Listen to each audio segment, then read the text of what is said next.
Follow us on Facebook at Off Script with Super E Podcast. Also follow us on Twitter at offscriptpod_1.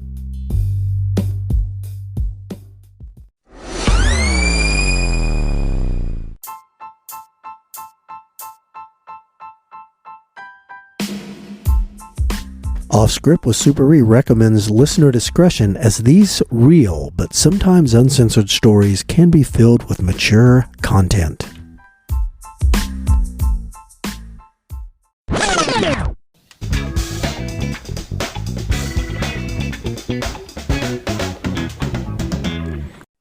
Hello everybody, Jay here, back with another Off Script with Super E. It's almost a Friday night. It's pretty close to 5 o'clock on a Friday. We're doing this one for you. And A-Train, what do you think about 5 o'clock on a Friday? 5 o'clock on a Friday means nothing to me anymore. Now that hell, he's asleep by 4 p.m. So yeah, you guys had to wake me up for this podcast. That's true. You're retired, lazy boy. I know Super E's up to hijinks at 5 o'clock on a Friday, right? Super E? not well, Jay. I'm basically I'm winding down. All my hijinks take place before 4 p.m. and then it starts winding down. And like A-Train, early to bed, early to rise, off to the MCL. All right. Well, if nobody's got anything fun, then A-Train. Anything? Yeah, I have. Now, what about you, Jay? Do you have anything in store tonight? My Fridays are pretty easy. About this time, I crack a beer, start watching the Food Network to decide what I want for dinner on a Friday night. That's great. Amazing how the diners, drive-ins, and dives. That show, Yeah. it can it can just get your palate going. All right, I'm gonna crack me up a nice cup of Sanka. How old are we? Good God. I gotta sniff which bologna pack smells the least deadly in E. coli. Do you peel the little red thing off on the outside? Well, they don't have that anymore. They don't? No, I'm not. Well, I'm not going to New York Deli. I'm getting it from the IGA. Gotcha. Yep. Hey, whatever happened to that? You used to be able to buy that big log of bologna. Yeah. Yes. Cut it. Well, you still can't. See social media all the time. People are smoking those now. It's like, oh my God, treat to throw in your smoker. Oh, okay. I thought you were smoking them like cannabis. Oh, no, but we know where your mind is, Super. No, it's not. No, I mean on the job, buddy. Yes. I was on the tell us a tale then. 10-4, Jay. This one is where I was shocked by what I saw when I came across it. And that happens all the time, but this one, it was kind of shocking and I had to play it cool. There was this house that was selling tons of crack, but nobody could get into the place because the person selling the dope was extremely cautious, wouldn't sell to new faces, anything like that. You know, dope dealers aren't stupid. They're extremely cautious, and you got to be sneaky or think outside the box or just get plain lucky. So when I heard these people talking about this house and they couldn't get into it and everybody's real frustrated with it because they was getting tons of complaints, I was remembering my informant, the Fountain Square Demi Moore, talking about going up to a house in that area. So I asked her, I said, hey, is this the location that you have been telling me about? She goes, yes. So I told my coworkers who are getting real frustrated because they couldn't get into the place, I said, my girl can take me in and we can buy some dope. And they're like, well, no, she's real suspicious, because the dope dealer was a woman. She's real suspicious and all this. I said, you can't get a hit unless you get up to the plate, right, Jay? 100%. 10-4. So I said, just let me go in. We're not going to lose anything on it if she turns us down. So I put on, trying to change my appearance a little bit, I borrowed my neighbor's. He had one of them shirts. He delivered packages.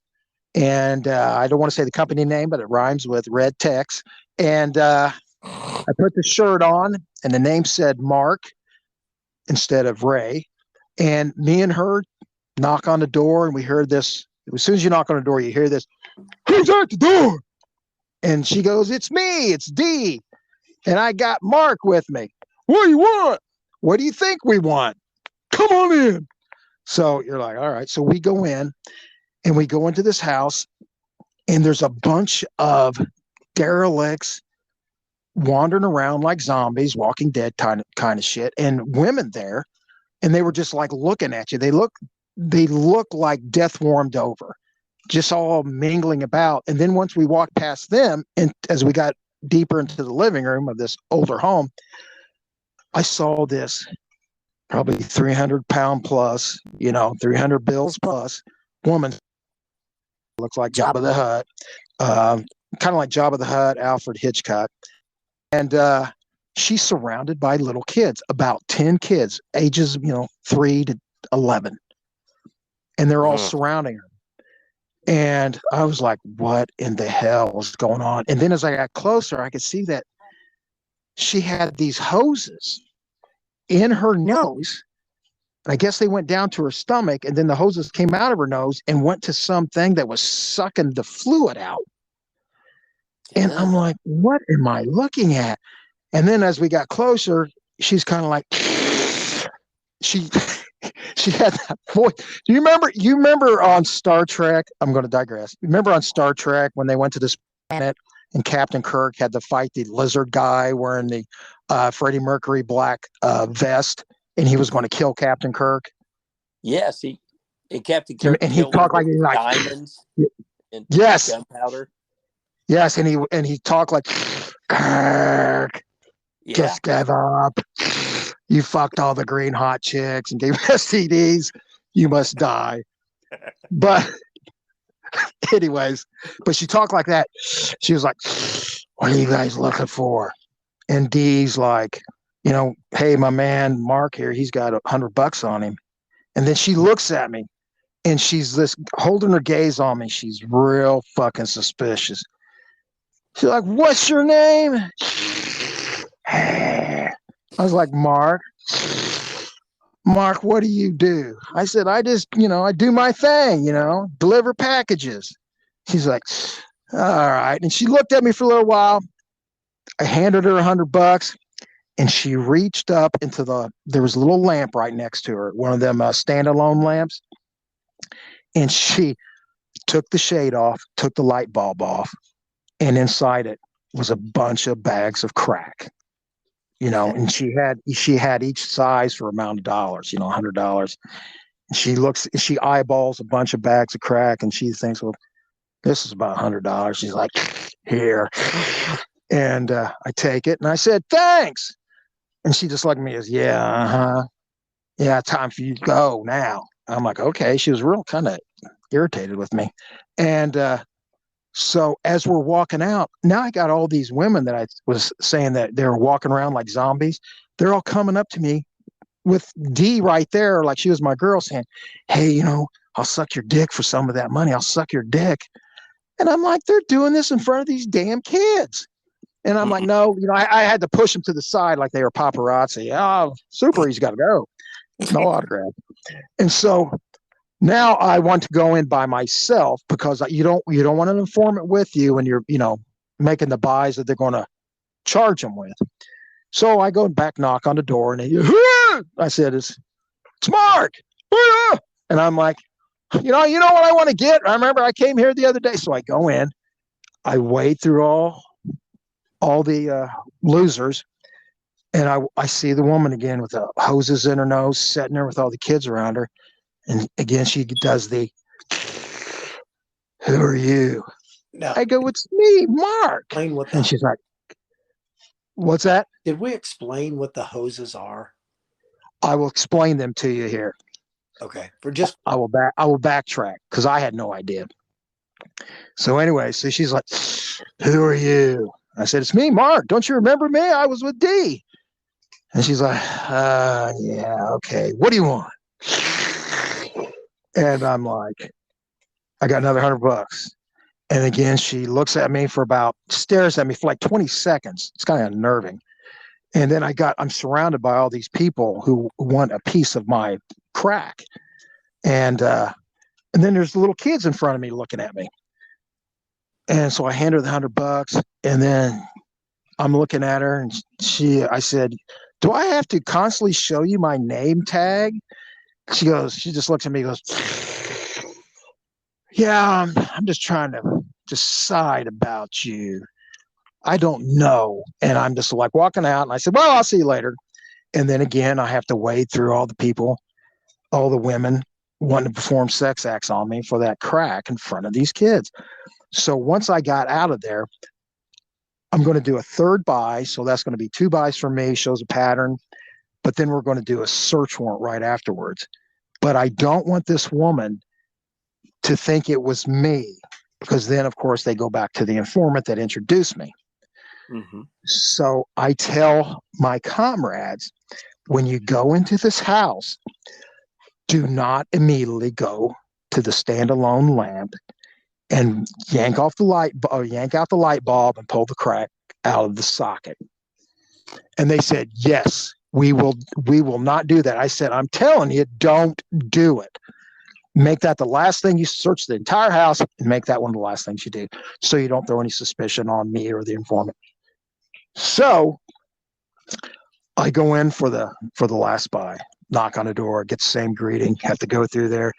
And now she's really looking at me, and she's really kind of hyperventilating, like she's got the hoses in her nose, and she's like, what do you want? What are you doing here? And I said, trying to get crack.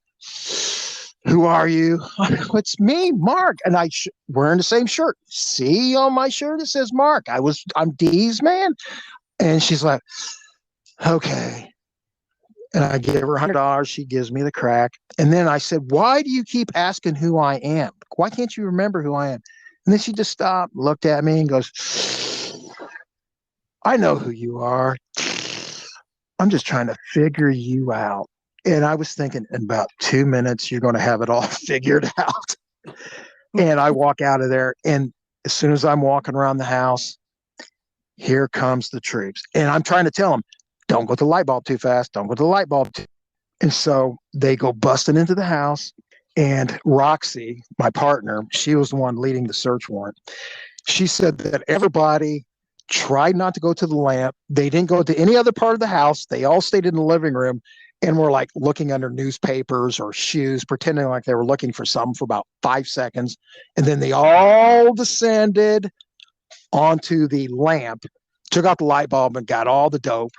And the woman's like, that fucking Mark. She knew exactly what time it was. So to explain what those hoses were, Jay, yes. Apparently this woman had real bad stomach acid. And those hoses went into her nose, down her throat, all the way into her stomach. And the stomach acid was being pumped out, a little reservoir container of her stomach acid. Oh. And that's what got her convicted, because her defense attorney called me up, because unlike on TV, we don't have, or I wasn't real adversarial with the defense attorneys. They got a job to do. We got a job to do. And so she calls me up and she goes, hey, detective, I see you locked up my client, but I think you didn't realize you made a mistake and locked up her twin sister. Again, we have the evil twin sister, I guess, but she didn't have a goatee. But I said, oh, you're using the twin sister defense. She goes, well, yes, we are, because that was her twin sister. It was not my client. I go, well, does the twin sister have hoses that go down her nose, into her throat, into her stomach, and pump out excessive stomach acid into a large glass container? And the defense attorney was like, shit, that's her. Damn it. Oh, you know who this defense attorney? She's now very famous on one of them reality shows, Flipping Houses. Oh, I know who you're talking about. Awesome. Yeah. Right? Yeah, yeah. But anyway, she was real. She always had a real good sense of humor. She's like, damn it, that's her.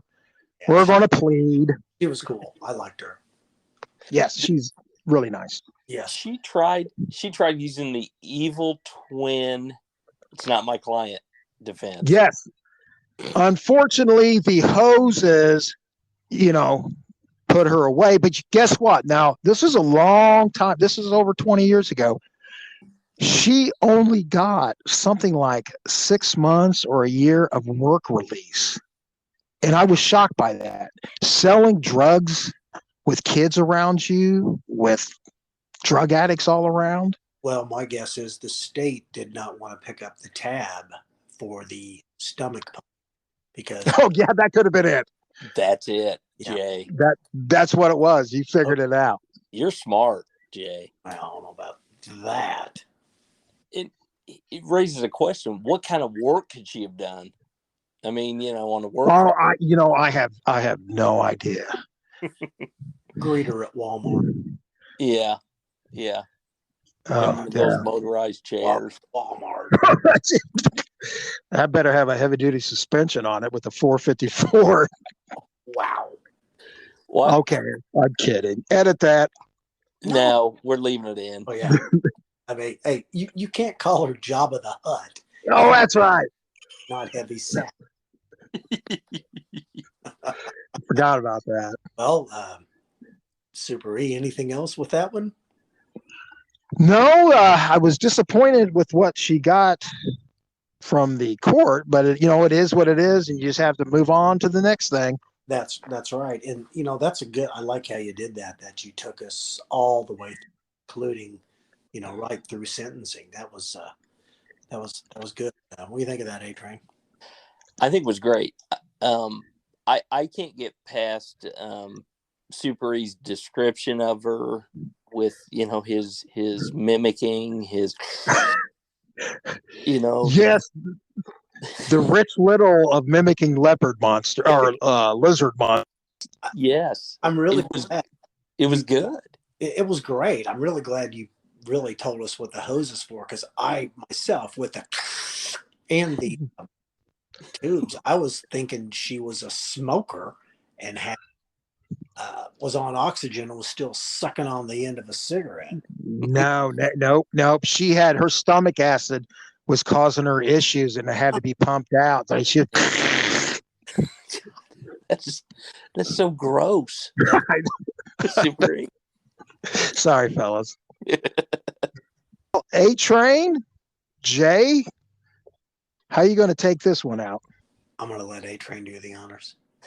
I'm sitting here thinking, I don't know. I was trying to do some Star Trek or Star Wars reference, and I can't think of anything. It was like I was expecting to see Carrie Fisher laying at this woman's, on her knees, laying at this woman's feet, because there's a poster of Carrie Fisher laying at Jabba the Hutt's feet. Damn it. That's exactly what I should have come up with. All right. Good job, Super E. Oh, okay. Do your Jabba the Hutt, I got all that nipple pinching. Oh, God. Yeah. All right. Let's end this. All right. Before we start talking about cis again. There we All right. Jay, you got anything else, buddy? Nope. Okay. I don't either. Well, we will just see you guys back on the next one. Thanks. Take care. I don't.